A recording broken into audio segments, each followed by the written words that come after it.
India ने boycott का ऐलान कर दिया, डिप्लोमेटिक बाइकआउट। उधर चाइना जो है उधर उन्होंने अपना सफीर भी भेजने से इनकार कर दिया इंडिया ने। भारत ने बीजिंग के अंदर जो सरमाए ओलंपिक्स मुकाबले हैं उनके अंदर शिरकत से इनकार भी कर दिया है। पाकिस्तान जो है वो पाकिस्तान दरमियान में पाकिस्तान के ऊपर दहशतगर्दी और ये सारे मसाइल, और इंडिया जो है उनका डिप्लोमेटिक बाइकआउट कर दिया बीजिंग का। इस वक्त चाइना के अंदर जो ओलंपिक मुकाबले हैं उनका इनेकाद शुरू हो रहा है। ऐसे में ओलंपिक मुकाबलों के आगाज में टार्च रेले में एक चीनी फौजी ने शमूलियत इख्तियार की है, जो भारत और चीन के फौज के मबैन सन 2020 में सरहदी इलाके गलवान में होने वाली फौजी झड़प के अंदर शामिल थे। अखबार ने लिखा कि एक फाबाओ भारतीय फौज के साथ झड़प में जख्मी हो गए थे और उनके सर पर चोट आई थी।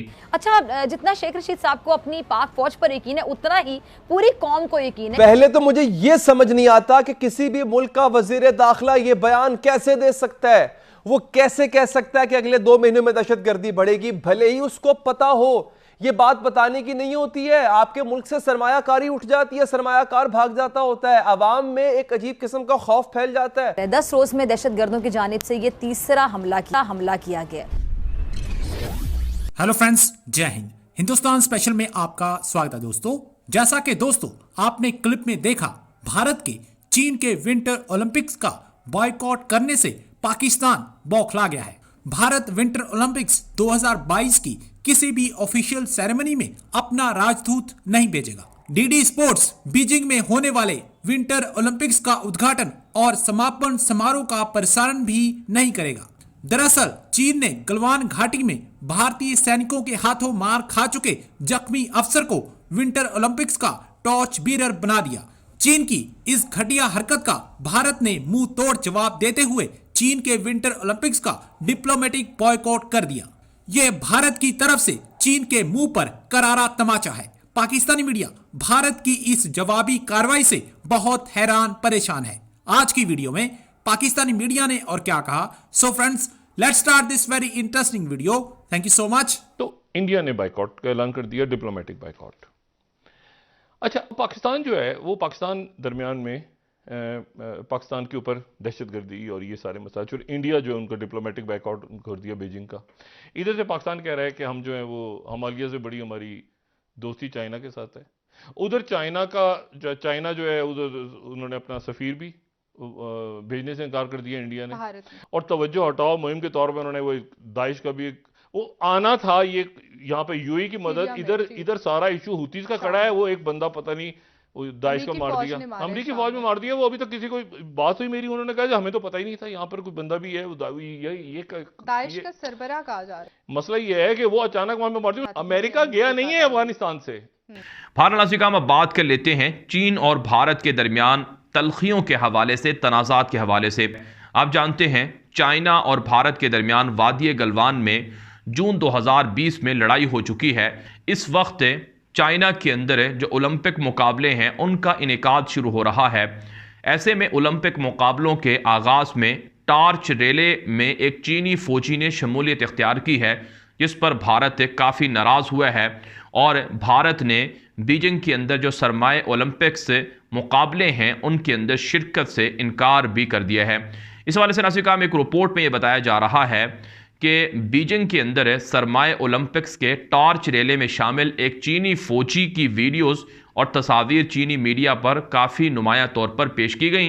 ये चीनी फौजी दरअसल पीपल्स लिबरेशन आर्मी के रेजिमेंट कमांडर के फाबाओ हैं, जो भारत और चीन के फौज के मबैन सन 2020 में सरहदी इलाके गलवान में होने वाली फौजी झड़प के अंदर शामिल थे। अखबार ने लिखा कि एक फाबाओ भारतीय फौज के साथ झड़प में जख्मी हो गए थे और उनके सर पर चोट आई थी।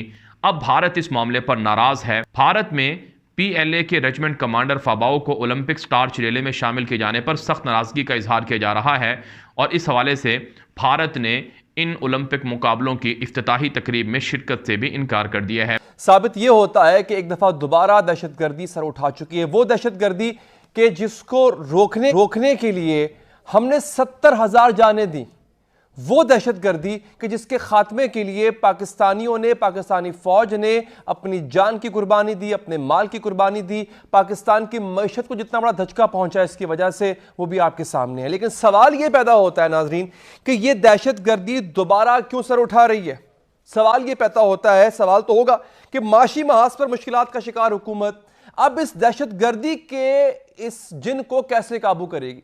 एक हुकूमत जिससे वैसे ही मुल्क में गवर्नेंस नहीं हो पा रही थी, वो किस तरह से इस पे काबू पा लेगी, क्योंकि मुल्क में इस वक्त दहशतगर्दों की जो कार्रवाइयां हैं वो तेजी से बढ़ रही हैं, उसमें किसी किस्म की कमी हमें नजर नहीं आ रही है। जर्मन नशरियाती इदारे डॉल्चे वेले के मुताबिक पाकिस्तान में दहशतगर्दी के वाकयात 56% बढ़ चुके हैं। ये बहुत बड़ी जो है वो तादाद है, 56%। 2020 के मुकाबले पर 2021 में तकरीबन 300 के करीब हमले हुए, जिनमें 395 अफराद जाम बहक हुए। गुज़िश्ता रोज भी बलोचिस्तान के 2 मुख्तलिफ इलाकों नौशकी और पंजगोर में FC के हेडक्वार्टर्स पर दहशतगर्दों ने हमला किया। पाकिस्तान में दहशतगर्दी की नई लहर से सूबा बलोचिस्तान सबसे ज्यादा मुतासर हुआ है। Pakistan institute for conflict and security studies की रिपोर्ट के मुताबिक सन 2021 में बलूचिस्तान में सबसे ज्यादा हमले किए गए।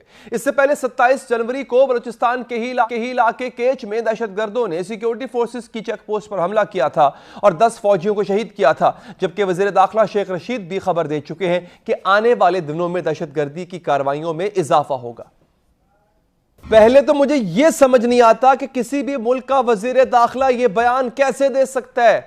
वो कैसे कह सकता है कि अगले 2 महीनों में दहशतगर्दी बढ़ेगी, भले ही उसको पता हो। ये बात बताने की नहीं होती है। आपके मुल्क से सरमायाकारी उठ जाती है, सरमायाकार भाग जाता होता है, अवाम में एक अजीब किस्म का खौफ फैल जाता है।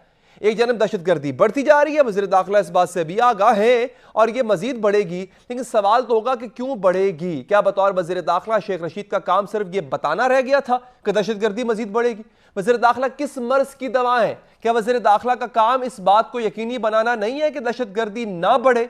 क्या किसी मुहज़्ज़ब मुल्क में, ऐसे मुल्क में किसी वज़ीर दाखिला को ओहदे पर रहने दिया जाता जो ये बयान देता कि जनाब दहशतगर्दी बढ़ेगी? हुकूमत तो इस बात में भी कंफ्यूज है कि दहशतगर्दों के खिलाफ जंग करनी है या उनसे मुज़ाकरात करने हैं।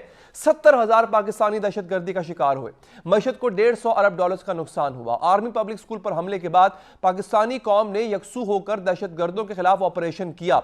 इस यकसुई के समरात पहुंच रहे थे, दहशतगर्दी की कार्रवाइयों में कमी आ रही थी कि एकदम वज़ीर आज़म इमरान खान ने दहशतगर्दों से मुज़ाकरात का ऐलान कर दिया। और पता नहीं हुकूमत की सोच में कहां से आ गया कि अब हम मुज़ाकरात खेलेंगे। दहशतगर्दों के खिलाफ कार्रवाइयां रोक दी गई तो उनको मोहलत मिली, उन्होंने मोहलत से फायदा उठाया। फिर क्या होना था, फिर से वही काम शुरू हो गया, उन्होंने अपने आप को मजबूत कर लिया। कौम यह समझने से कासिर है कि जो लोग उसकी जान के दुश्मन हैं उनसे मुज़ाकरात कैसे हो सकते हैं। मुज़ाकरात शुरू करते हुए वज़ीर आज़म इमरान खान को इससे पहले हुए मुज़ाकरात का अंजाम मालूम नहीं था क्या? सूबा बलोचिस्तान इस वक्त दहशतगर्दों के निशाने पर है। 10 रोज में दहशतगर्दों की जानिब से यह तीसरा हमला किया गया। कल रात दहशतगर्दों की जानिब से नौशकी और पंजगोर में सिक्योरिटी फोर्सेस के कैंपों को निशाना बनाया गया और कुछ दिन पहले भी बलोचिस्तान में फौजी चौकी पर दहशतगर्दों की जानिब से हमला किया गया था, जिसमें 10 फौजी जवान शहीद हो गए थे।